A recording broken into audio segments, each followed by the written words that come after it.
Hey guys, we're going to check out this crazy Carvin made here in California. Let's go through it and check out how it plays. Check out this wildly orange, ostentatious guitar from the Carvin Guitar Company out of Carmel Mountain.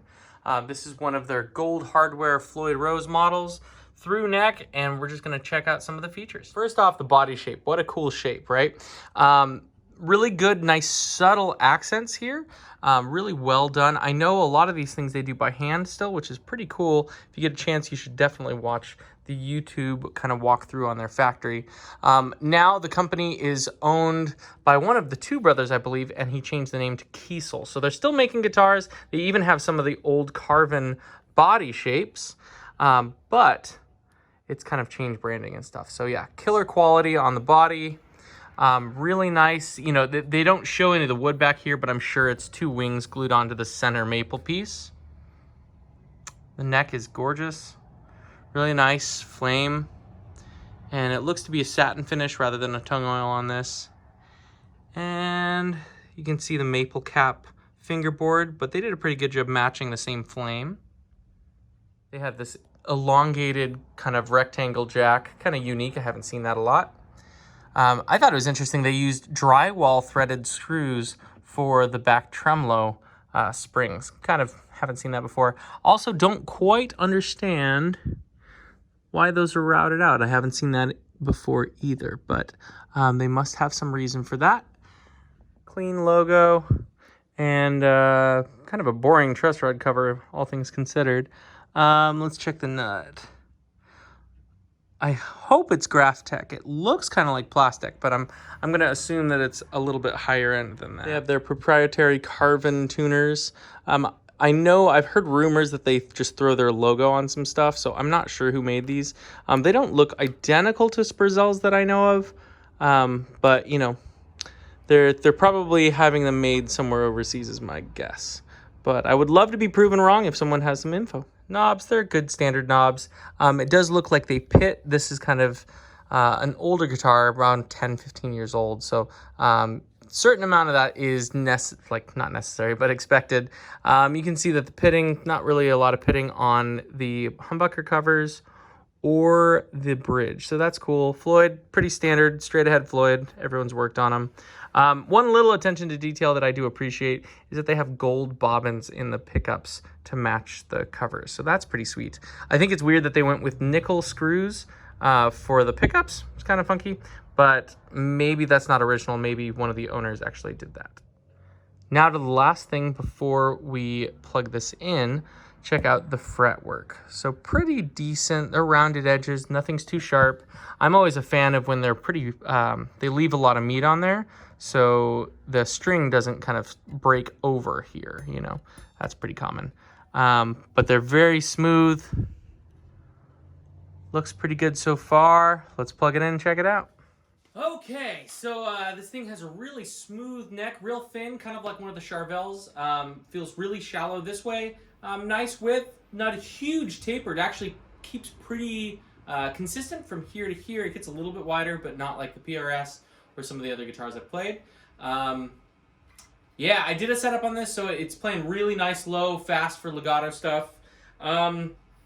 It's comfortable to play here, which is kind of rare, right? So like this extra little horn here makes it a lot more ergonomic than like your Vs or even some of your Explorers. So I really like that. You can still kind of play it upright like this, like an old Roundy Rhodes or something too, if you're comfortable with that. It's certainly more ergonomic for the wrist, but that's not how I play. So this is the orange on the Distortion channel. Not many people play a guitar like this with clean, you know, so maybe I'll do it anyway. But this is the bridge pickup on the Distortion channel.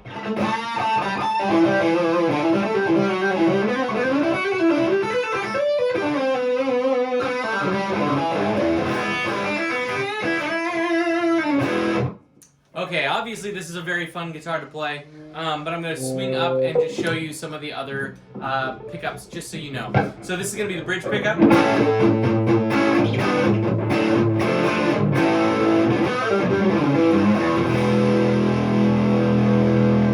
So it's not muffled, it's not too muted. It definitely gives it all that kind of low end Makes it a little woofy for me to use. But you know, to each their own. Okay, next up is going to be in the middle.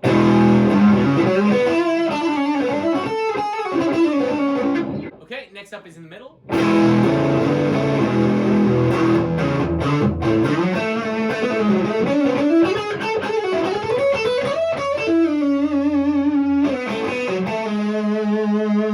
Not a huge difference between the neck and the middle.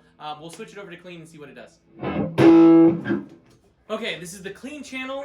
We'll start up at the neck.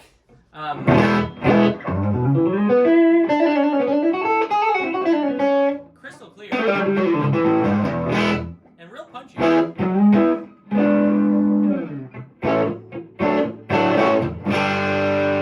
mean, I could totally play an old classic tone out of this, like classic blues or classic rock. But again, those are those open chords. They feel really good, which is funny because I don't think we're going to be playing a lot of cowboy chords on this thing. Pretty cool. Okay. Next up, we've got the combo, neck and bridge. So a little bit of high mid. If you wanted to do a telly thing, you could.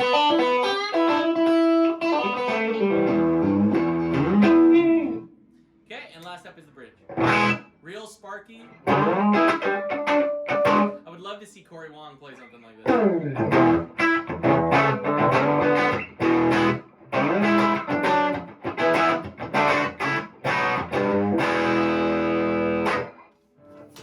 Okay, final thoughts on this. It is a blast to play. Satin finish really hides fingerprints. Neck profile is amazing. Everything seems to be set up really well. There's no issues as far as the fretting, finish, tones. Very happy. If you're looking for a shredder and this is on your wish list, I pretty much support you.